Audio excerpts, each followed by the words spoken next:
loopholes to his own advantage. But he'd stepped too far over the line, leaking information not only to his pals in the media, but to the criminals themselves. And that had brought him once more to the attention of the complaints. Complaints and Conduct, to give the office its full title.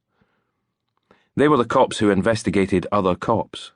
They were the Soft Shoe Brigade, the Rubber Heels. Within Complaints and Conduct was another smaller grouping, the Professional Standards Unit.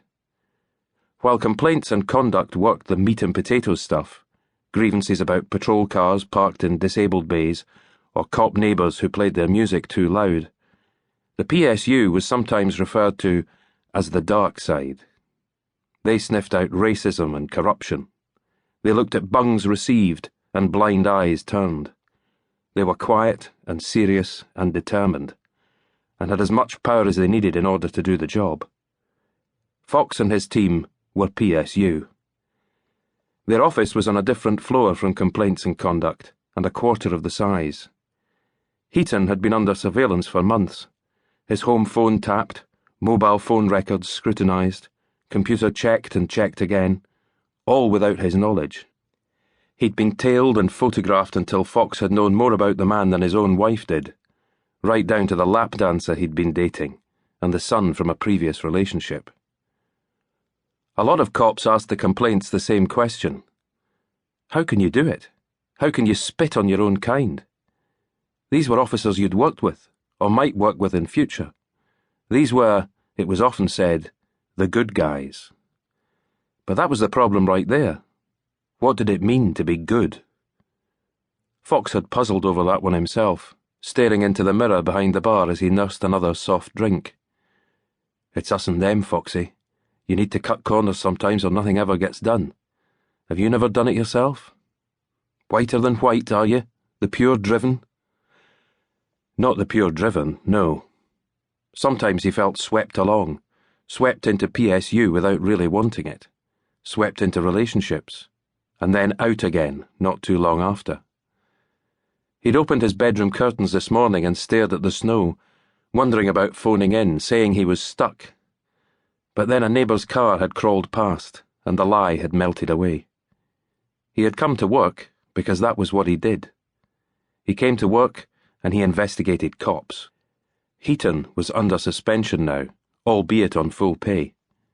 The paperwork had been passed along to the Procurator Fiscal. That's that then. Foxy's other colleague was standing in front of the desk, hands bunched as usual in trouser pockets, easing back on his heels. Joe Naismith, 6 months in, still keen. He was 28, which was young for the complaints. Tony Kay's notion was that Naismith saw the job as a quick route towards management. The youngster flicked his head, trying to do something about the floppy fringe he was always being teased about. So far so good, Malcolm Fox said. He'd pulled a handkerchief from his trouser pocket and was blowing his nose. Drinks on you tonight, then? Over at his own desk, Tony Kay had been listening. He leaned back in his chair, establishing eye contact with Fox. Mind it's nothing stronger than a milkshake for the Wayne. He'll be after long trousers next. Naismith turned and lifted a hand from its pocket just long enough to give Kay the finger. Kay puckered his lips and went back to his reading. You're not in the bloody playground, a fresh voice growled from the doorway. Chief Inspector Bob McEwen was standing there. He sauntered in and grazed his knuckles against Naismith's forehead. Haircut, young Joseph, what have I told you? Sir, Naismith mumbled, heading back to his desk. McEwen was studying his wristwatch. 2 bloody hours I was in that meeting. I'm sure a lot got done, Bob. McEwen looked at Fox. Chief thinks there's the whiff of something septic up in Aberdeen. Any details? Not yet. Can't say I've any enthusiasm to see it in my in-tray. You've friends in Grampian? I've friends nowhere, Foxy, and that's just the way I like it. The Chief Inspector paused, seeming to remember something. Heaton? He inquired, watching Fox nod slowly. Good. Good. The way he said it, Fox knew the boss had qualms. Back in the mists of time, he'd worked alongside Glenn Heaton.